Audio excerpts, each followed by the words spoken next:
Yeah, we're recording.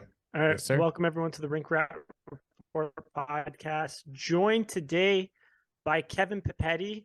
You've probably seen him on Twitter. You've probably seen him pick out some random afterthought NHL player and say, hey, maybe the Leafs should trade for this guy. And then they proceed to do so. I'm specifically talking about Ilya Samsonov. That was a complete snipe by you. Kevin, how are you doing today? Doing well, yeah. Hopefully, it's going to be an exciting offseason. I mean, obviously, a new general manager already, but we'll see if that continues because right now I have no idea what they're going to do. Like, they could do anything. I obviously followed Calgary a little bit, but, it just feels like they're now with the new general manager, anything could happen. So it should be exciting. Should be good for these podcasts. Yeah, exactly, for sure. Exactly. Yeah. Every week you could probably guess doing something or another. We don't know what he's going to do because, like, in Calgary, how many free agents really were breaking down the door to go to Calgary versus now he's in Toronto. Who knows how he spends that money? Hopefully it's not on Kerfoot Holl. I have a feeling it won't be, but on top of that, we almost had we spent so much time with Dubas. I say we spent so much time, but he was in the organization for so long. We kind of had to read for the players that he likes and didn't like. So it was easier, I found, to make those reads. But now with Treliving, it's almost like anything goes. So it's going to be an interesting offseason. But yeah, I don't know. You want to just get right into this thing then? For sure. So let's get right into it. There's obviously a bit of a crowd increase in Toronto. We saw two goalies start, and neither of them were named Matt Murray. But we have three goalies under team control for next year. Kevin, what do you think about what the Leafs are going to do, what direction they take with this goalie carousel they've got going on? Yeah, I think Murray's the obvious guy to go just because, Samsonov, even though he's an RFA, it would be surprising, even if they moved Samsonov, it would be surprising if they went in with Murray Woll. I think if they moved him, they just go get another starter. So I think one way or another, one of Joseph Woll or Matt Murray's going. For the right offer, I guess you'd consider trades for Woll. I guess you say that for any player, but he does fit for rebuilding teams and contending teams with the cap hit. But I think Murray's really the obvious one. 1 year left, clear up some cap space, use it for either defenseman or forward, and go from there. I mean, I think the league save percentage was .899 this year. So I think there's going to be a bit of a market for Murray, maybe not at his current cap hit, but I do think that there'll be a team that takes him. Maybe if you retain a little bit, maybe if you throw in a little bit of an asset. But I think Woll with his cap hit, the difference between Woll and Murray is about $4 million almost, and I think they'll want to use that $4 million elsewhere. That's my guess. I mean, right offer for Woll, who knows? But absolutely. And is there an amount that you'd be willing to part ways with, like draft pick wise or prospect wise, to move Murray? And if so, do you have that number in your head, or what would, like you said, you mentioned retaining, what would be the picks that you would move if it were to be a retain? Or do you think we'd be able to just push him out, maybe retain, I don't know, let's say 30% of his current deal, and you think a team would just take that on for nothing, for future considerations? What's your angle on that? Yeah, I think about $1 million, maybe a little bit more than $1 million retaining. That should be enough to get rid of him. Mrazek had 2 years left last offseason. They moved him. So with Murray, I don't have I think there's just so many teams that need goaltending. Columbus was terrible. The Sharks were terrible. He does have a 10-team no trade. And when you're a goalie, I think that can actually be a 20-team no trade. You kind of know 10 teams that aren't going to trade for you. They just don't need goaltending. Yeah. So it might be tough that way. I guess worst case buyout, but I'd much rather them take the hit in year 1 because year 2, they have so many raises due. They have Matthews, Nylander, whether he's back, whether they replace him, that person's going to need a raise. Liljegren is going to need a raise. Then you have even small guy like TJ Brodie, Bobby McMahon, Nick Robertson. Go down the list. There's a lot of raises coming the next year. The cap's going to go up, but I do think this is the year where you have some cap flexibility, and you'd rather take a little bit of a hit this year rather than $2 million next year. Because I think if you even took 1.5, I think you'd get rid of him. Yeah, that's my guess. But fair enough. It seems we'll see where it goes. Yeah, we're all in agreement here. We're probably going to move Murray if other goalies to get moved. And if that's the case, that means we're likely signing Samsonov and extending him on that RFA deal. Do you, either of you guys, have a number that you would hit for Samsonov? Again, we don't know. Arbitration is this big scary ghost. I never know what it's going to be. We don't know what the number's going to be. It's so tough with goalies too, because it doesn't feel like there's that much of a track record for goalies. So Kevin, I'll start with you. Do you have like a specific number and term that you would want to see the Leafs sign Samsonov for? It's going to be like, I think it all comes down to term in terms of the AAV. Like if you want to go short term, you go to arbitration, you'll probably get it lower, but just get less years locked in. Yeah. I don't want to go too aggressive on any goalie really. I'd be too nervous, but Billy Husso strikes me as a comparable because he had a very similar save percentage, very similar games played the year he extended. He was 3 by 4.75. So Yeah. I think it's going to be more than 4 million unless you're going 1 year, maybe. 3 with the cap going up, maybe it's 3 by 5. I think it's going to be at least 4.5 unless it's 1 year. Whether it's 4.8 or 4.7, that'd be my guess as a comparable. But if you do go long term, you might be in the 5s. If you go short term, you might be a little bit less if you go through ARB. But it depends when you want him to hit free agency, really. That's true. And I mean, like when you look at comparables, I didn't have any before. Now you bring up Villiuso is actually a great one there. I know was just cap dumped, but Cal Peterson, when he signed his contract at that time, that was a decent comparable in terms of not 2 seasons of not the biggest sample size, but some decent results here and there. And then just the wheels fell off the wagon. Another one I was thinking of was Samsonov's former teammate, Vitek Vanacek. Obviously a little bit, he would get a little bit more than what Vanacek got, which I think Vanacek was in the 3s by 3 year there. So that's another one to consider. But the cap going up I think will inch it up there in terms of the mid 4s.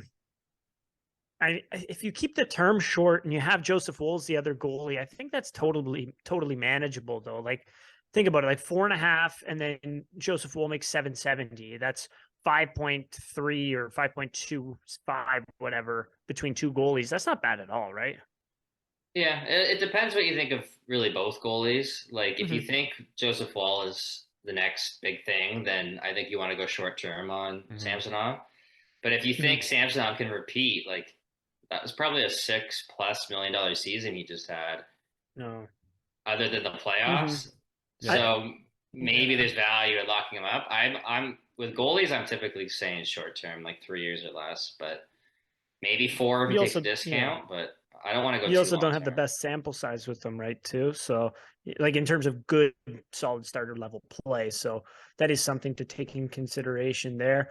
I'm unfortunately very high on Joseph Woll, and I say unfortunately because it all could come crashing in. But I'm always reassured. Mike McKenna, Joseph Woll's former goalie coach, and I believe he's on Daily Faceoff. He's very, very high on Joseph Woll too. So yeah, keeps me sane a little bit there. But yeah, it'll be interesting to see what they do. I mean, what if they just like go rogue and like take away 2 of the goalies and bring in another guy and tandem him with one of the guys we have? That would be.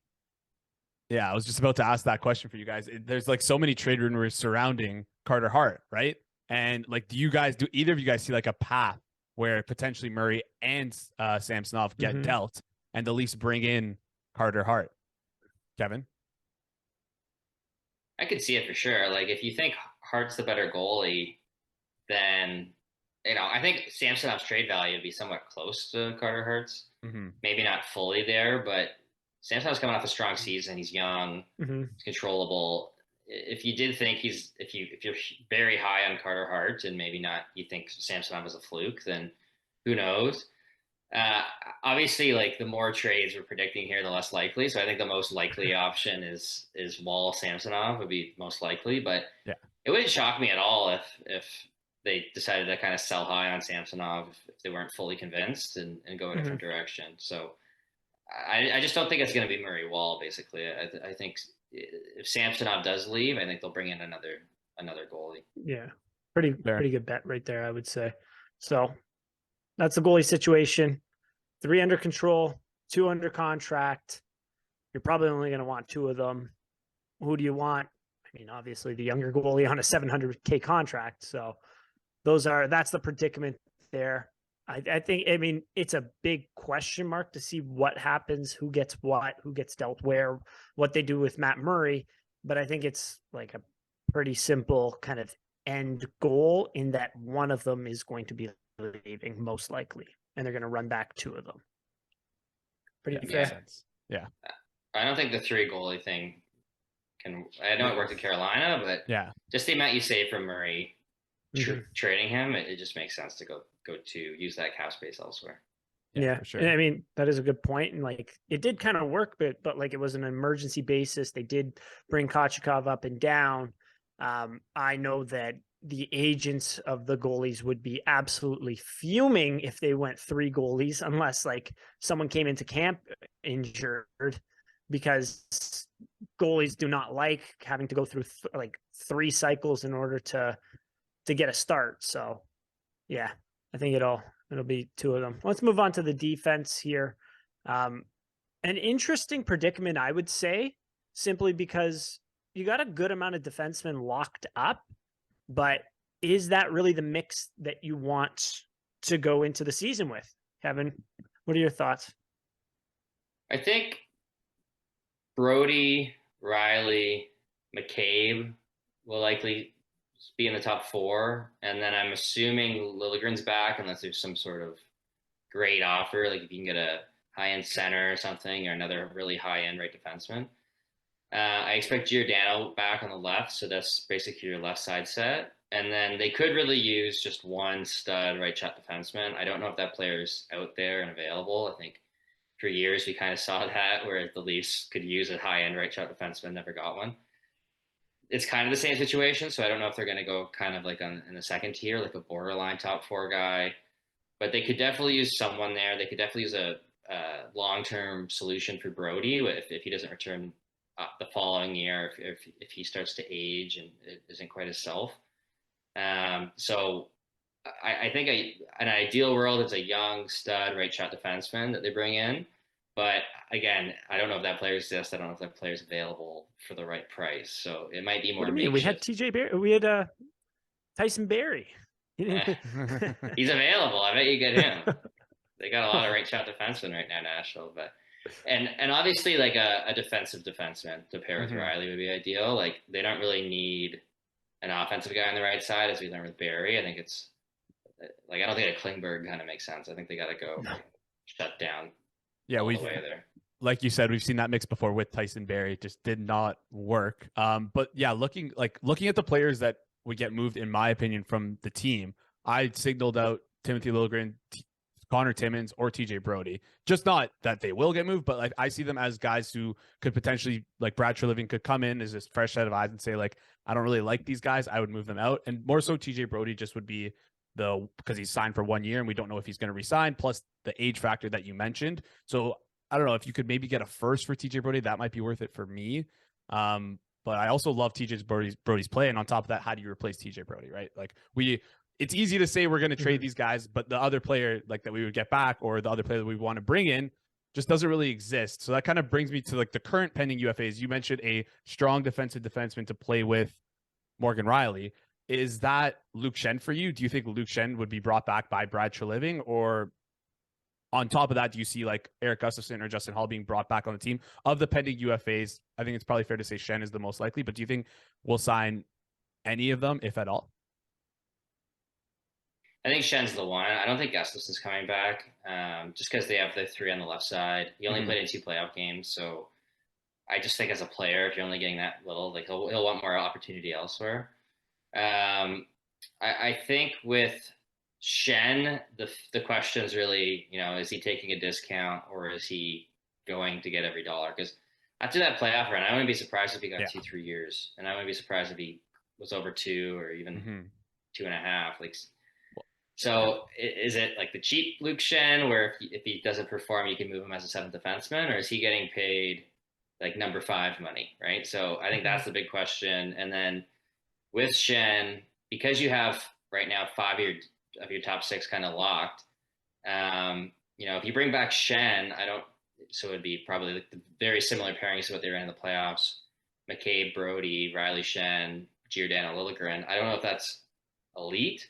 I think it'd be fine, but in an ideal world, you're kind of getting a younger player who's almost like more of a sure thing than Luke Schenn. I think we saw a little bit of Schenn, but I don't know if I trust him to repeat that or not. I take him back for the right price. It's just, I do wonder if Schenn's back, if maybe you look at moving Liljegren for like the center version of Liljegren or a forward version of Liljegren, because or even upgrading at right shot defense by moving Liljegren, because I don't know if that's strong enough. I think it's maybe worth a shot. You see if Liljegren can take a top 4 role.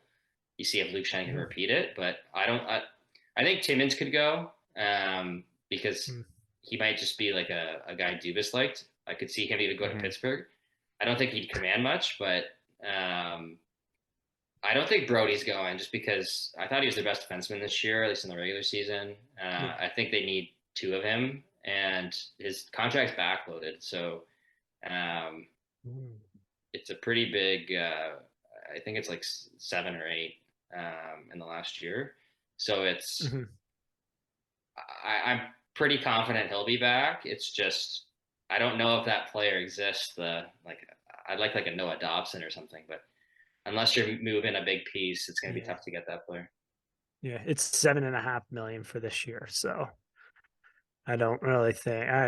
But I mean, during the regular season, you're 100% correct. I think people kind of have that narrow-mindedness where it's like, yeah, the last game of the playoffs, the last 2 games of the playoffs, 3 games of the playoffs, actually the Tampa series too, he stunk. Like, he wasn't very good. He wasn't able to move the puck. He also looked like the tin can man and looked like all of his ribs were broken. So that's what I'm holding on to. I still think he's going to return to at least 90% of what we saw from him last year, which I'll take that. That's pretty good. Is it a number 1 defenseman? No, I wouldn't say so.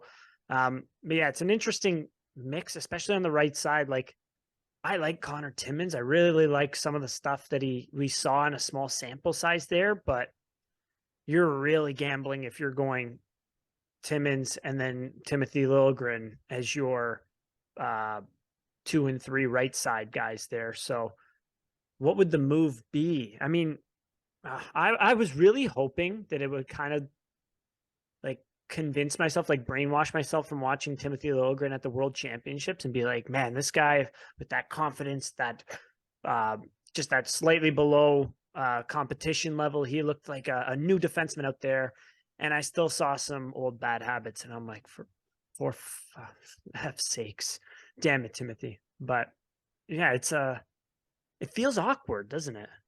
Yeah, I think with Liljegren, it's going to be like, are the training wheels coming off this year? Because if he's going to be a healthy scratch in the playoffs, I think you move him and you upgrade, because he's got some trade value. Absolutely. But if you're ready to kind of see what he can do in the regular season, see if he can kind of take a bigger step. I mean, they need guys on the right side long term, so I mean, he's kind of exactly what they need. And I don't think Timmins will be the 6, though. I think Timmins will be the 7 if he starts the year. I think they'll at least get someone to. They got some cap space this offseason, so I think they're going to at least spend a little bit on the back end. It's just, can you get a guy for maybe 1 year, or can you get a guy good enough that he's worth it in future years? It's so tough for right shot defensemen, just because they're such a valuable commodity that you don't know what it's going to cost if you're going to have to overpay. I think the Brodie deal, getting him for $5 million, was a steal. Yeah. Solid, yeah. And so, is there anyone that you would target at right D in free agency, or could you see like potentially Jake McCabe shifting over and us targeting a lefty maybe for at least this year? Anyone that you can point out in free agency? Or I find like with free agent defensemen, it's just such a crapshoot in terms of what they get. Like we saw with Goodbranson last year. We've seen with like what the Flyers paid for D'Angelo. Like, it can be anything, it seems. Like, at least with forwards, the points kind of dictate their price. With defensemen, it's all over. Like, Carson Soucy's a left shot defenseman, but he played with Giordano in Seattle. Like, he kind of makes sense to me. I just don't know. I think he'll probably get too much money. I think most guys will probably get too much money. I kind of wonder if the Flames would move someone, because they have like Uyghur shoots right, Tanev, Anderson. Would they, like, obviously Treliving's coming from there? Would they move someone? It's so hard to find right shot defensemen. Like, I think in free agency, Severson's such a I haven't seen him enough lately to kind of get a read on him, but he's controversial for sure. Some people just can't stand him. I've never been a big Dumba fan. Like a guy like Mayfield could make sense, but again, like any of these guys, I could see just getting a crazy contract. So I think you almost have to value shop. A guy I like is Dobson, but I just don't think he's going to be available. So it's a bit of a right shot D is always a bit of a mess and a bit unpredictable in terms of what they go for.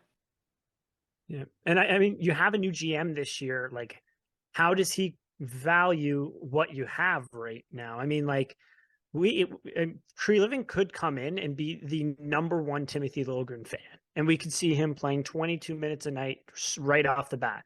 Or we could see Timothy Liljegren out before the end of August on a new team. Like, that's where also we have to kind of take that into consideration. How does the new GM view the team or value what the current team has, right? So again, it's another tricky one. Like, this is you have kind of an idea of what the Leafs need to do this offseason, but it's like when you dig into it, it's like, because like when you look at it, how many forwards are under contract or how many players are under contract for next season, right? So it's a big offseason. Damn. The right shot like they need a top 4 guy too. I think they have the bottom. Like I think Liljegren and Timmins can definitely compete for the third pairing role, but they kind of need someone to come out and play with Riley. The other player I think is Connor Murphy. The Bedard thing kind of complicates it. He's got kind of like a McCabe deal where it's like a little bit of retention for 3 years would kind of make sense. But with Bedard, I don't know if they're changing their plans, if they want to be a little bit better, a little bit sooner. And I don't know how much they'd be willing to retain on Murphy, because I don't know if I really want him at the full price. At least I wouldn't give up much for him at that price. So all over the map on right shot defenseman, but I do think they need someone on the right side. I know McCabe's played the left. I guess I've seen him play the right. I don't know if I'd go in with that with all that much confidence, I guess. Yeah. Okay. Yeah, especially in like a big opportunity too.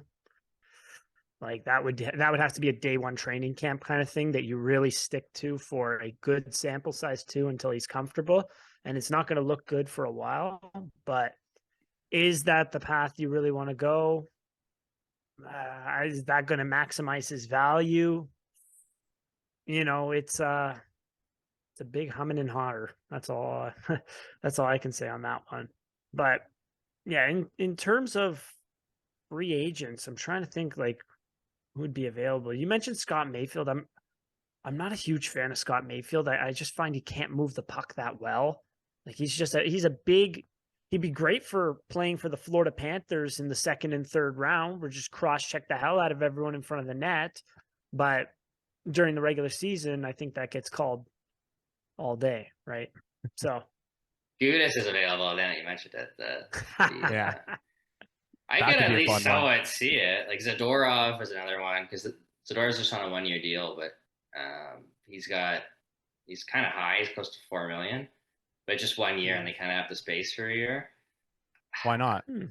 Like if you're going to do it, this is the year to take a stab at one of those guys, right? So yeah, Michael Stone. It wouldn't shock, like the amount of times he's been there. It wouldn't shock me if he did the 7 instead of Timmins or something like that. Yeah. What's it now? Like 4 contracts with Treliving now. Crazy. Yeah, if it happens again, we're gonna have to look into it, because it's a little bit weird at this point. Yeah. Exactly. All right, I'm gonna push us along here from the defensemen and move us over to the forwards. And I mean, we can't mention the forwards without the elephant in the room. Obviously, the priority for the offseason is to extend number 88 and extend number 34. You want to extend Austin Matthews, you want to extend William Nylander, and you want to keep them around for as long as possible. But with that out of the way, assuming that we're able to do that, because if we're not able to do that, that just opens up a whole can of worms. Let's just operate today under the assumption that those deals are going to get done. I think there's a couple question marks on our roster. Even though we only have 6 forwards signed right now, there's a couple question marks on where guys will play. And the first one being with Matthew Knies. We obviously saw him put together a fantastic campaign in the playoffs. looked great. He looked like he fit, and including those 3 games in the regular season, he looks like he's going to be a regular NHLer. But do you expect him to be a regular NHLer? And for fun, I didn't put this on the sheet, so I'm going to put you on the spot here. But what's your over under on the amount of games that he'll play if you were to set the over under for that? Like Probably 70. 70? Probably Yeah, 70. that's what I was thinking too. Yeah. I think he'll be full NHLer. It's just you're almost debating like injuries and injury how often clause he comes out. Yeah. We'll put an injury clause on it, but 70, I think 72. I think the more interesting over under in terms of games is going to be Nick Robertson. That's the one I was injuries, getting to next. Yeah, injuries, and what does the current front office value in him? Is he going to be a day oneer? Like, that'll be an interesting one. What do you think about that one? I think it's tough to trade him now just because his trade value is probably at an all-time low. I would make him a day oneer and then just see what he does with the opportunity. Like, even if you don't like him, maybe you can pump his value up before you move him, and then who knows? Maybe he impresses. Maybe like he can definitely shoot the puck if he's in the right. If you set him up, he's going to take advantage. So I think I have lower expectations for him. Like, just hopefully he can stay healthy. I think that's goal one. Over under on games 50 maybe, because he's struggled to stay healthy, and who knows? Like, I could actually see him being a healthy scratch at times, whereas I think Knies is now at the point where I'd be pretty surprised if he has a healthy scratch more than once or twice just to learn a lesson. I think they'll want to get him reps, and then Robertson is more of a trial type of player still. Don't know if he was amazing when he was in the lineup, and obviously he's had a hard time staying in the lineup. Yeah, so I guess Nye's expectation. You think he'd start out as like a middle 6-4? You think he's going to just be vaulted to the top line right away? What are your thoughts on him? And then Robertson, you mentioned you want him to start on the roster. Is that in like a 4th line role, or where's like the spots you put those 2 rookies in? I guess Robertson's not a rookie anymore, but young guys in. Yeah, I think Knies will be top 6 would be my guess to start with Yarncrook. But again, like, without knowing what else they do, it's tough. But without knowing the centers, I think is the hardest. Yeah. Robertson or Knies, I don't think would be ideal to like face top competition. I think slightly sheltered, slightly more offensive zone starts. So maybe Robertson's depending on who their centers are. Like, I don't think he'll be on the heavy defensive zone start line to start, but Robertson on the power play is pretty dangerous for sure. I think you get him a playmaker. I mean, we'll see what the wingers are. We'll see if Marner and Nylander are both back, and then kind of go from there. I wouldn't mind starting them higher up in the lineup, giving them a chance, seeing what they can do, and then if one of them's not working out, maybe you move Calle Yarncroke or something back up. But who knows? Like, we'll see what the roster looks like, who the centers are, and I guess go from there once they have that. It's just so unpredictable right now with the lack of centers. Yeah, that's and true. Also, the old reliables are most likely not going to be around anymore. Like, we're not. There's a good chance right now we don't see Kerfoot, Tavares, Nylander, and there's a good chance we don't see Justin Holl back in the top 4. So, a lot of interesting moving parts going into next season, definitely. In terms of Robinson, I do agree. Like, the shot is fantastic. We unfortunately haven't seen a crazy development in certain other parts of the games in terms of like board battles, and physicality is obviously a disadvantage to him. I mean, being only 5'9", probably $160 if we're being honest there, but there definitely is qualities that can make him a dangerous offensive player. So why not give him good opportunities, as you said, early on in the season? Absolutely. And if he can even be like 75% of his brother without the size, like, that is a clear-cut NHL player, like, or 50% even still. Like, that's still a guy who can produce at the NHL level. 75% of 100 points. Yeah, okay. I realize that, but you know what I was getting at there. That's not bad. I'll take that. Sure. Moving on from there, kind of the last roster question, again, with only 6 forwards signed, is it's kind of like maybe been the elephant in the room since Keefe gave that quote. I think it was maybe 2/3 of the way through the season, talking about John Tavares and shifting him to the wing. So, Kevin, next year, do you think that John Tavares will be a center, will be a winger, or are we going to see flux with him? Like, what do you think will happen there? Probably some flux. I would still say center, just because right now it's really just Austin Matthews at center. Like, with O'Reilly, Achari, Kampf, even Kerfoot played some center. I didn't like Kelly Yarkirk at center, so I don't really know if that's an option. I would lean no. So I would think he starts at center. I've had issues with like his results at center this year were actually pretty strong, pretty consistent with other years. Just come playoff time, he hasn't really dominated his minutes. Like against Tampa, the Matthews line did pretty well, but the middle six, like with Tavares, O'Reilly, you expect them to be up on like the Tampa's middle six, and they just didn't. And even against Florida, like you'd expect them to win that match against Florida's middle six, and they just didn't. So I think eventually Tavares is probably going to move the wing. I would guess he's mostly center this year, just given the lack of options. But if you could go out and get 2 centers, that'd be ideal. Easier said than done. I think, unfortunately, the Leafs need centers and right shot defensemen. They're the hardest positions to get, it seems. But I do wonder, like, I do think one way or another, they need someone who can play top competition come playoff time. Like, we saw O'Reilly do it. We saw David Kampf the year before.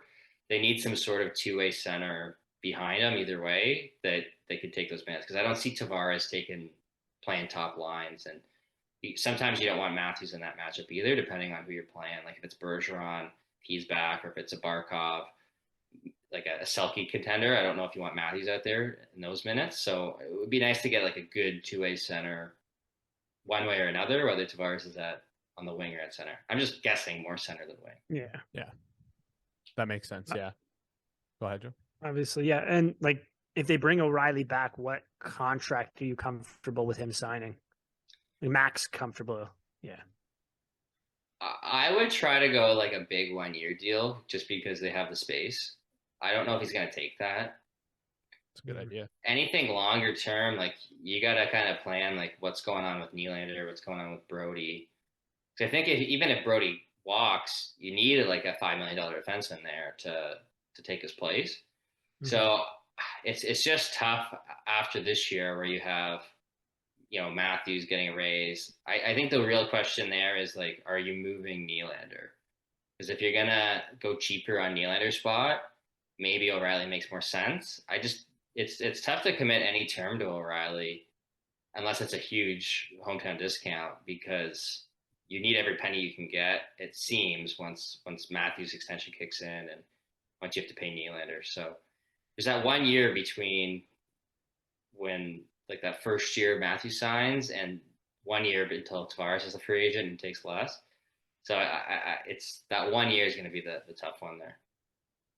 Yeah, and so if O'Reilly signs, I guess we're assuming that John Tavares will play more winger in that scenario because I like the 3 centers that we rolled with in the playoffs, but the biggest issue, and I think it was covered by everyone, was just simply the lack of foot speed. Matthews, obviously, he's not slow, but he's not the most fleet of foot. That's not the biggest strength in his game. He can skate, but it's not his biggest strength. And then John Tavares and Ryan O'Reilly are obviously on the wrong side of 30 and are just going to probably be getting slower as they go on. And we know that John Tavares, that's arguably the weakest point of his game, is his skating ability. Other than that, he's been physically dominant, which is massive. But again, it's the speed. So I'm a little worried. Do you think like Tavares on the wing would be that the answer there with O'Reilly? Is that an option? And did you like when they played together when it was O'Reilly and Tavares? Is that like or would you split those two up? Like how would you kind of structure the roster if that's the case? Because in my mind, when you build a roster, you kind of put pieces as you go, and Tavares and Ryan O'Reilly would be like the first pieces you'd put in for me after the top line. I think it depends who your other center option is. Like, I kind of wanted to see Achari at center in the playoffs with Tavares on the wing, but it's not a bad idea. I just don't know who the center is going to be. And if you can get like a borderline top 6 center, then like you almost need 2 centers, like O'Reilly plus another one in order to move Tavares to the wing, because, I don't want to see Kampf, Holmberg or something like that as the 2 bottom 6 centers. I'd rather go Tavares as the third line center or O'Reilly as the third line center, however you want to call it. But they do seem to need someone who can play top competition and take tough minutes. And then maybe Tavares becomes like a sheltered third line center. I think that's ideal if he sticks at center. Ideally wing, but because you need 2 centers to make that kind of justified, it's going to be hard to find 2 centers, I guess, that are good enough to push him to the wing. But I think that would be the ultimate goal is Tavares is a winger who can move to center if there's an injury. Yeah, that's a good point. I mean, like, yeah, as you mentioned, it would be a second and a third line center. And obviously you want a quality third line center. Like David Kampf was a decent center, but he was closer to a fourth line center. You wouldn't want that sort of quality in the 3-hole. Do you think it's safe to assume that Holmberg kind of has the leg up, we'll call it, on the fourth line center position for next season? Yeah. I think you can get someone cheap too to kind of compete for that role with him. Mm-hmm. But I think he'll be the fourth line center. Like, it sounds like Kampf might get a bit of a raise. Like, I'd be pretty hesitant to give him term at a higher number. I think it's Holmberg, and I think maybe they find someone to compete with him in training camp, and they see who wins the job. But you can always get a fourth line center at the deadline, so that's not the biggest concern if it doesn't work out. But I thought he was fine in his NHL minutes. I think he's ready for that. If they have a iffy fourth line for the start of the season, it's okay. It's just I think you need to kind of spend some resources to get at least one center, like whether it's a high-end third line center or a low-end second line center. I do think that there's a pretty big need there. Yeah, it's ironic because the way this whole team started, or not team, but like this era started, was that we are stacked down the middle, and now it's gotten to the point where it's like we need centers bad. So I'm just gonna quickly go rapid fire here for re-signing UFAs. We touched on Ryan O'Reilly a bit. We touched on David Kampf a bit. Just give me yes or no, and if you want to give like a quick little splurge on why or why not, you can. You don't have to though. So obviously, it sounds like Noel Acciari is closer to a yes. Your thoughts on re-signing Noel Acciari as a UFA? Yeah, especially if it's 1 year. Like 1 year, because of that cap space, I'm in on a lot more players. Or they got to be easy to move after a year, where it's like no trade protection. So I like Acciari. I think he could actually be a fourth line center or move to the wing. So I'm in on Acciari, and it's nice to add a little bit of physicality for cheap, and a guy that can play center. So if it's like under $2 million, I think I'm in on Acciari. I think the term's the question there for me. Okay, fair enough. And then next guy I got is Kerfoot. I think he's probably going to get too much. Like, I take any player back at the right price. I just think I don't want him back at the same price, and I think he's going to get the same price. So, and I think he'll get term as well. Yeah, I think he'll get about 3.5, and I think he'll get term. Like, I think he's going to get a similar deal, maybe 3 by 3 or something. Or Joe, would you take him at that or no? 3 by 3? No, I wouldn't say so, because he's I don't know, he's a useful bottom six player, like can play the wing, like in a pinch, we'll call it, can play center. I would not call him center. Can kill penalties, cannot finish for the life of him, provides a little bit of speed in terms of, like, he was in Cam Charron's tracking data, he was pretty decent at transporting the puck up the ice.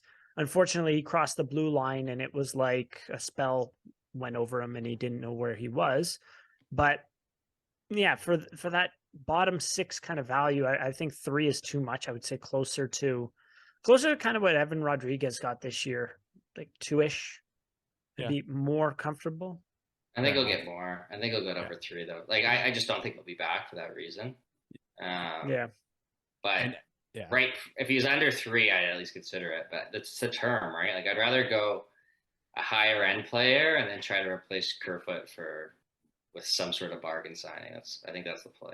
And on top of that, like, if you look at the free agents that are available for forwards, it feels like it's a thin year. Maybe I don't know. Maybe it's because we have so many holes to fill. That's why I'm feeling that. So, I could easily see him being pushed like to that 3.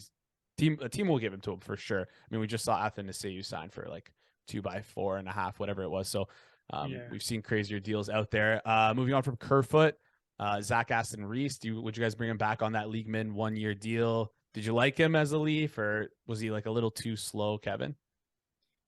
He's fine, but I kind of want a little bit more offense. Yeah. Ideally, like he's kind of a 13th forward, and I'd rather just get 13 forwards that you don't have any commitment to, right? Like someone that you're not scared to just say if it's not working, or we're going to waive them, we're going to put them in the minors. I would move on. I would try to find someone else. I didn't mind him, but I think you can do a little bit better there. Joe? Yeah, that's a good point. I mean, 894. Honestly, like I know it's the shiny new, maybe it's the shiny new toy kind of syndrome or the mystery box. A boat's a boat, but the mystery box could be anything. But like I would like to see Bobby McMahon get more of an opportunity versus Zach Aston Reese, because we know what Zach Aston Reese is. Bobby McMahon, although only 2 years younger, has like he's been a late bloomer, and he has shown some things that Bobby McMahon has shown some things that Zach Aston Reese cannot do, that I would like to maybe see what he can do in that spot. So 890 would be rich, maybe 750, take a little bit off for Yeah. at 1 year. That'd be like a day 2 signing for me if that's the case. Like if we like we're looking for someone, we need someone to fill the hole, day 3 even. Yeah. So all right, moving on to the last guy, save the best for last. Michael Bunting, guys. What is he gonna get? Number 1. Number 2, would you bring him back at the number you're expecting him to get in free agency? Kevin, I'll start with you. I think he's gonna get like 5 million. I think that's fair. Yeah. I don't know, like with the term. I don't think I wouldn't bring him back. I'm not a big Bunting fan. I just don't think he's good enough two-way. Like I never liked his defensive play. He's fine. Just I don't. As I said, like they're right now. You just look at their winger situation. I think they have basically 7 of their 8 wingers. I would say in their opening night lineup, 8 of 8 if Tavares moves to the wing. So I just don't see them spending money on the wing. I think they kind of replace him with Nyes and he'll get his big payday elsewhere. I'm expecting him to get way too much money. I don't think his next deal is going to be a good deal. Is my guess. I'd be pretty scared of signing him if I was another team. Yeah, Joe, go ahead. Yeah, I mean, like the points dropped from 63 to 49 from last year to this year. You mentioned the defensive game. I mean, after the first year when he was playing with Matthews and Marner, it seemed like, oh, like, yeah, his defensive numbers seemed pretty good, whatever. But like, it became very, very obvious to me that there is a big deficiency in terms of the defensive game when he was put with Nylander and Tavares. Like, that's the issue with some of the numbers. Like, you have to remember there's 5 guys on the ice. There are 5 other guys that are going to, or sorry, there's 5 total guys on the ice. There are 4 other guys that are going to also impact your defensive numbers, right? So when you switch from Matthews, Marner to Tavares, Nylander, those 2 guys that I think it was, they like to chase the puck more as opposed to play high in the offensive zone. So that's where it really killed him. And it really showed that, okay, maybe the defensive game is kind of lacking on him. In free agency, I'm going to go the opposite way. I don't think it's going to go as high as what people think. I mean, he does bring a little bit of peskiness, yes, but over the last 2 years was really from Matthews Marner. I think GMs are not as dumb as we think in terms of that. I could see a GM, but I mean, like, listen, Frank Cervelli's not gospel, but like he did his little whatever article it was of the Daily Faceoff staff, and they mentioned 5. I think it was 5x5 for Michael Bunting, and it was like 750 less than Bertuzzi. And I mean, like, if you're a team that's in on Bertuzzi and you miss out on Bertuzzi, I mean, I think Michael Bunting is like for a GM that wants to make a splash, I think Bunting's like the perfect guy to do that for that GM. Again, like Kevin, like you said, I'm off on him. I would not recommend signing him. So, yeah, there's that. So I guess we've established our UFAs that we would re-sign, and it's mostly just Achari and O'Reilly. But I mean, we touched on the centers a little bit. Is there anyone on the trade market that you're looking at center wise that the Leafs could be in on? I know Pierre-Luc Dubois has been talking about him wanting to be traded, but I mean, the likelihood of him coming here might be low just because he's like was a Habs fan growing up. Maybe he would just be like, F Toronto, I would never play there. But like, is there a player like Pierre-Luc Dubois, or do you think the Leafs should go after Pierre-Luc Dubois or someone like him? I think they go down the list. So I think Dubois is probably the best one that gets moved. I mean, I guess they could start with O'Reilly. Like, they probably already have a sense of what the cost is and if they want to do that. I'm guessing that O'Reilly's not back. And then with Dubois, I think the fit makes sense. Of course, like, I think if you're making that trade, he's got to come with an extension. But he's just a younger player, and you're kind of paying for all prime years, and you need a second-line center, if not this year, then next. Obviously, like, I do think that you might get a bit of a deal on him just because everyone knows Winnipeg's going to trade him. Yeah. I'm wondering if he would take a bit less, just considering he hasn't really been in his favorite spots so far in his career. But I guess the question is with him is what's he signing for? Obviously, I think that's always the big one. But then, does he even want to play in Toronto? Yeah. So if you have that commitment, if he does want to play, I think it's a fit, just because they need a top six center eventually. And then you kind of go down the list, but the list kind of drops off pretty quickly. Like, especially the unrestricted free agents, like JT Compher. I don't mind him, but as a free agent center, those could be bidding wars. I think Colorado could also use him back, so I wouldn't be surprised there. Like an Erik Holl, I know as a free agent, but there's not too many exciting players at center in terms of free agents. So. And then even if you're going the trade route, you're probably looking at more of a third line center. Like I really like Ryan McLeod, for example, as a third line center. But again, they don't have to trade him. So it's tough to kind of centers and right shot defense. Unfortunately, like A, you don't know who's going to get moved, and B, if they do get moved, it could be a complete fortune. So I do think they'll kind of aim high and then kind of go down the list and find the best guy possible. One name that I had kind of circled on my list for free agents was Evan Rodriguez, who, I mean, I don't want to say didn't have the best year in Colorado, because I think he did a lot more than he was asked of, especially considering all the injuries he had to the injuries that Colorado had to deal with, him playing in that elevated role. Is that someone you could see slide in as a center that might get you a little more excited than the other names you mentioned? Or I've seen him mostly on the wing. Like I like him on the wing for sure. I don't know about him at center, especially if it's going to be a role where you're expecting him to go up against top lines. Mm-hmm. There's a decent amount, I guess, from the trade route, like in the trade market. Like a lot of guys, like it depends on how much is being retained, and do you need a third team to retain? Adam Henrique has 1 year left, and he played wing mostly this year, but Anaheim, I think, would retain or get a team to retain. They just have so many centers coming, especially if they want to play Zegras there. I'm guessing they're going to draft a center. I think you also like another guy I like cheap is Isaac Lundestrom as like more of like a low end third line center, just to give him a shot. I think Peugeot and the Islanders, it's $5 million. It's a bit much, but they just got Horvat, so they have too many centers now. Wenberg in Seattle, like that's just 1 year, I think, so that could kind of make sense. Given the lease cap situation, but there's not like a ton of, I guess there never is, like there's never a ton of top six centers just sitting out there. If you do move someone like Nylander, I think you're looking for a center ideally, just because it's such an area of need for the Leafs, and it's just so hard to find a top six center. Yeah, exactly. I mean, I've been looking through the list. There are not many. I mean, like, do you consider Max Domi a center? I would not really. I think he's much better on the wing. Like, Ivan Barbashev is someone that people are going to bring up, but he just doesn't play center. He's another one. You mentioned you also Adam need Henrique. someone. You need someone against top competition too. That's the hard part. Like a guy like Domi or Barbashev, they're probably taking sheltered minutes.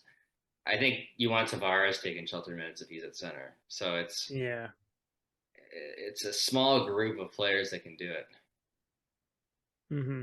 Yeah, I mean, for sure. There was, you mentioned Adam Henrique. I don't like the foot speed with him. His finishing ability is great, but I think he's more of a Troy Terry product, in my opinion. I think they would, if you're running Matthews, Tavares, Henrique up the middle, it's going to be a little too slow. But then again, like, what the hell is the other? He played wing too. I think Henrique was good in his prime. Yeah, it's just how close is he to his prime is, I guess, the question there. Maybe Wenberg, because Seattle has Beniers, they have Yanni Gourde, they have Shane Wright coming. They have Geeky, that's a good point out. Yeah, he'd be okay for 1 year at his cap hit, but after that, I like Ryan McLeod. I just don't know if the Oilers will move him and for what. I mean, he's a great player.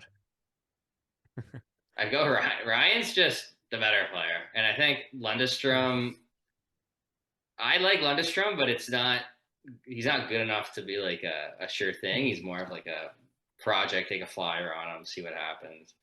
I do think the Ducks have too many centers. Not that you can, like, obviously guys can play the wing. Seattle's one, and Edmonton with their cap situation, maybe you can get McLeod if you, and the Islanders too. The Islanders have, I think, too many centers unless they're going to play Barzal in the wing again. Yeah, you put together a couple of teams that are going to have to do homework on, kind of take a look at their center position, cap position, and see if we can pinpoint some potential trade targets for the Leafs here. Moving off from the centers, though, because I feel like we've kind of touched on everything we wanted to touch on there. Any wingers? I know you said our wingers are mostly filled out, but do you think there's any chance like maybe miss the boat on a couple good centers, and in turn we take a stab at a winger? Like, I know trade wise, again, I'm just going to bring up the biggest name, Alex DeBrincat. Like, we talked about guys to take 1 year stabs at. Like, that is probably the best guy to take a stab at for 1 year, depending on the acquisition cost. But is there any like wingers that stick out to you, and would you take a stab at a guy like DeBrincat for that 1 year, again, depending on the price? The Leafs are in a spot where they could, because even with this qualify, like, I think DeBrincat's going to go a place where he's going to send an extension. So I think it probably won't be Toronto. But if it was just the 1 year, it kind of makes sense. They could do the high cap hit. I could see like a Corey Perry for the fourth line, as unpopular as that would be. Like, I could see that happening. I love that. I think there's a real chance Nylander's not back. Like, that's I think the big question for me. Like, it's going to be a little bit uncomfortable his next deal, where you might be paying him until he's like 35, 36. And I don't know if the Leafs want to do that necessarily. Like, we'll see what the price is. I think everyone has a walkaway point. Like, 8x10, people are probably saying no, but 8x9, less people say no, but some people say no. 8x8, more people are saying yes. But it really comes down to what's that going to cost. And if it's too high, I mean, Treliving hasn't had too much of an issue paying guys into the mid-30s. He's been fine with that in the past, but he has an easier time getting free agents now and getting the people to take a discount. So the one guy I think is Nick Schmaltz in Arizona. Yeah. Just because the way his deal's structured, I think he's getting paid close to $8 million in actual salary the last 3 years. He's pretty good. He's not as good as Nylander. He's actually like childhood friends with Nylander, so it'd be cool if they stayed together. But I think Schmaltz is going to get traded, is my guess, and it's just a matter of where. And a team like Toronto that has the resources to take him on, I think makes a lot of sense, because you get a pretty good discount on him just because of the way the deal is structured. I mean, he makes 5.8 for the next 3 years. Yeah, through the next 3 years. I mean, pretty good player. Like, 58 points in 63 games this year, 59 points, 63 games last year. I think I wanted to say you were the guy who started the rumblings with him, and then Freach kind of jumped onto it, but I don't know if is that right. I feel like I remember you being an early adopter of the Schmaltz trade train. If not, I'm still going to give you the credit. Years ago, I thought they might buy him out like a couple of years ago, because he's coming off an injury, and it was the 1/3 buyout because he was so young, and his deal is like as backloaded as it could possibly be. Yeah. So, with Arizona, even though he's such a good player, I love that line. Like, they were running. Oh, Barrett Hayton's another option at center if Arizona moves him. I don't mind him. It'd be weird to get a Sioux Greyhound now. It'd be kind of funny if they got him after all these years. He'd be a fine third line center, I think. I think Clayton Keller is outstanding, and putting him with Schmaltz, whether it's Boyd at center or Hayton, I think that's an underrated line. I like Schmaltz. I don't like him as much as Nylander necessarily, but if Nylander is going to be at 8, 8.5, and Schmaltz is going to be under 6, you got to at least think about it. I do think if they're planning on moving Nylander, or there's a chance, if they're thinking of even keeping him and not re-signing him, then you might be able to take on a forward with term, knowing that Nylander will be off the books. So I think that's really the big question, is what's Nylander's asking price? Can you get a extension you like done? Or are you going to have to look at other options? Because if you're looking at other options, like, all of a sudden you need another top 6 winger, right? So the list of players, I think you need a transition player, because you need someone with Tavares. So I think it really the floodgates kind of open up then, if depending on what you're doing with Nylander. Yeah, fair enough. Joe, is there any wingers you target that you're looking at? Anyone you think of or brought up here? I mean, like Bry Guy Keller seemed pretty pissed off about the arena decision in Arizona there. So, and he even tweeted, he said, Clayton's not coming to training camp. Are you kidding me? He deleted it. So we'll see what happens there. Barrett Hayton's a really interesting one because last season, I think he had 40 points and like 32 of them came in the last 40 games of the season or something like that. He just turned it right on, which is great to see for a guy that's 2000 born. In terms of other trade targets, like, yeah, I think Arizona's a pretty good one. It's very, very funny to me that Kevin's got such a good pulse on all like the last place teams. It's like, yep, because you've watched them so much. I do not envy you at all. I find like the top teams, like the Leafs aren't traded with Tampa, they're not traded with Boston, so I rule them out. And then Keller's a star. Like I think Keller's very good. I know people would be frustrated getting another smaller player, but that guy is a star. Schmaltz is not quite as good, but still a good player. Schmaltz you could even try him at center, but again, I think you need a 1-2-way guy. So I don't know. Hayton's more of a 2-way guy. McLeod's more of a 2-way guy. Wenberg is kind of a 2-way guy. Peugeot is. There's options, I guess. It's just like it's not like the free agent market's just loaded with them. So I do think they'll start with centers, but I think the whole offseason starts with Nylander, basically, because really that's going to dictate your term, like what you can do with any free agent forward. And I was talking to Jason's brother about this in Calgary we were a couple beers deep on it. And I was saying, like, what's the value on him? Look at the comparables. Look at Philip Forsberg, what he signed for. Then there was a few others I can't quite remember. But the one thing to also keep in the back of your head, what happened during Nylander's post entry level contract discussions, we'll call it. He waited right up until the last minute to sign that thing. So, like, is he going to sign this offseason? Is he going to wait and see how much the cap goes up? I mean, this is a confident guy that likes to bet on himself. Does he love playing in Toronto enough to sign early? That's also something I'm not overly confident that he does, and it is worrisome. I think they're gonna try to find out. Like it's basically like extend or I don't know if they can let him walk for nothing or not know. I think it's gonna be. I think they're gonna kind of force his hand this offseason and say, "What's the price? We're either doing it or we're moving you." That's my guess. I think there's a decent chance he's traded, probably like 35%, like about 1 in 3. I think that's fair. Probably be back, but again, like he'll be. I think his extension starts at 28. He'll be 29 in year 1 of the playoffs. So if it's a 7-year deal, you pay him until 36. It's not. There's going to be some iffy years there at the end. I think he'll probably age well, but it's a good time to trade him. Like he's coming off, I think, 40 goals, a good playoffs. He's got value. Obviously, it'd be tough to replace him next year, and you're trying to win a cup next year. But I do think they'll at least explore the market and figure out.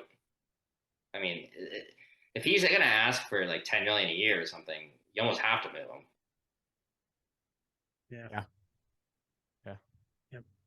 I don't know. And as we dig more and more into it, like it's an interesting offseason in Leafland, and what a time for Brad Treliving to be walking into his new job, right? I think it's like I'm pro Nylander, obviously. Like I'm a fan of the player, but this isn't 23-year-old William Nylander now, where there's no downside to his next contract. Like there's probably going to be some downside, but who knows? Like the Gavrikov signing today, you never know if. Maybe guys want less terms, they hit the market earlier. That would make more sense.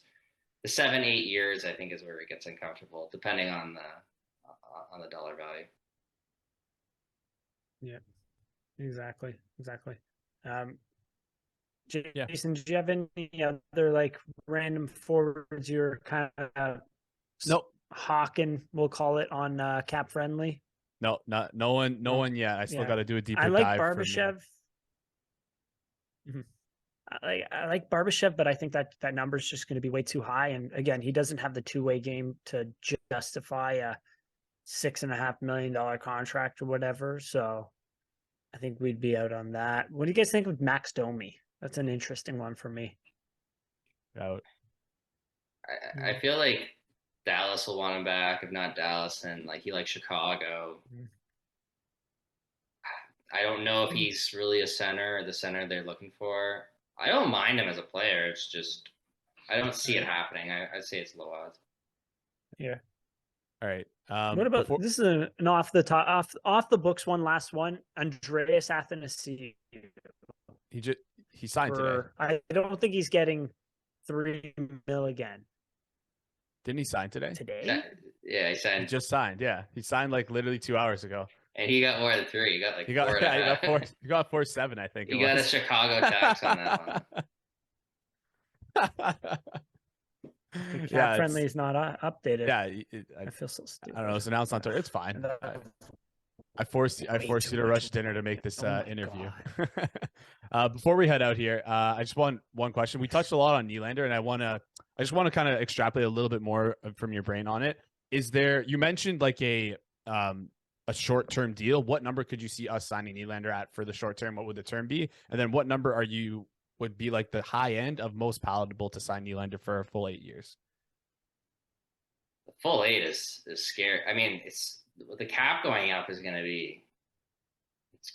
It's hard to figure out on top of my head the differences. Like I think they're going to be up in the 90s pretty quickly in terms of the cap. I think 8x8 is for me is even a bit uncomfortable, but with the cap going up, maybe that's fine. He's got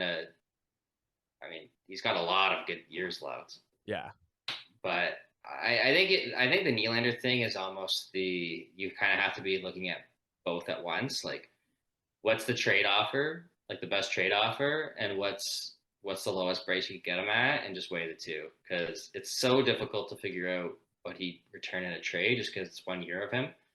There's only so much teams will give up for a rental, but if you do maybe work out some sort of sign and trade, maybe the value's higher. It's just, if his price is through the roof, then there's not much value on those extra years, right? So I think he's the most complicated one. I think they're fully committed to signing Matthews. I think the big question this offseason is Nylander. What's the price? What's the trade offers? What's the alternative? Like, I think Nick Schmaltz is probably the alternative. Nylander goes. I think you see Schmaltz there. That'd be my guess, just based on Schmaltz's contract structure. But I don't think you're just making that change. It's just, if you're getting a big offer for Nylander that makes sense and you don't like the price for the extension, you go from there. I think 8x8's even, like maybe 7x8 would be better. But it's going to be so hard to evaluate contracts for a bit because the cap skyrocketing, right? So yeah, well, we're being told it is, right? We don't know for sure. You always got to be wary of. A year from now, it will. A year from now, it will. I don't believe anything Gary Bettman says. As wild as that, it's like you just never know. But well, once escrow's paid off, then it's just like it should be 50% of hockey-related revenue. Once escrow's paid off, which it will be this year, there shouldn't be any. There's still always a little bit of leeway, but it'll jump. I think they're going to go up more than $1 million this year. That's my guess. But I mean, for us, if we could get that, that'd be amazing. Like, that's just better for us. But yeah. I think so.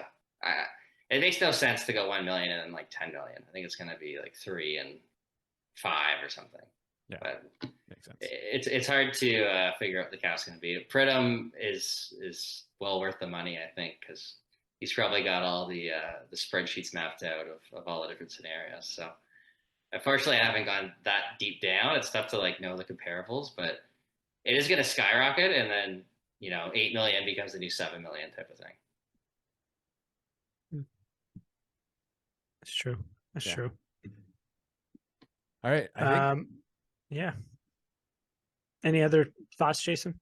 I think that's it for me. Kevin, thanks again for coming on. Really appreciate it. Before we go, I'm just going to quickly plug, your Twitter at K Papetti, spelled K, obviously, Papetti for those listening on audio. Please go give him a follow. Good follow, great trade predictions, and just great coverage of the Leafs. One thing that we didn't get to touch on before we brought you in, and something I've been wanting to say to you, is that I really appreciate your sense of reason when it comes to the Maple Leafs, because it feels like there's a spectrum that Leafs fans are on, and it always feels like the conversations are between the two polar sides of the spectrums of either I love this team, don't touch anything, and I hate this team, but like trade everyone, too soft, that kind of thing. And I always find you're like the source of reason in the middle. So I just appreciate you as a voice on Leafs Twitter. So thanks for coming on. We really appreciate it. Thanks for having me. I'll have to talk Leafs soon. Hopefully there's some more playoff success in the near future, because I'm getting tired of all these first round exits. We're getting pretty good at that. Yeah. Anyways, well, we got an extra 5 games this year, right? So yeah, a little bit. Anyways, thanks everyone for listening. Thanks, Kevin, for coming on. Goalies go.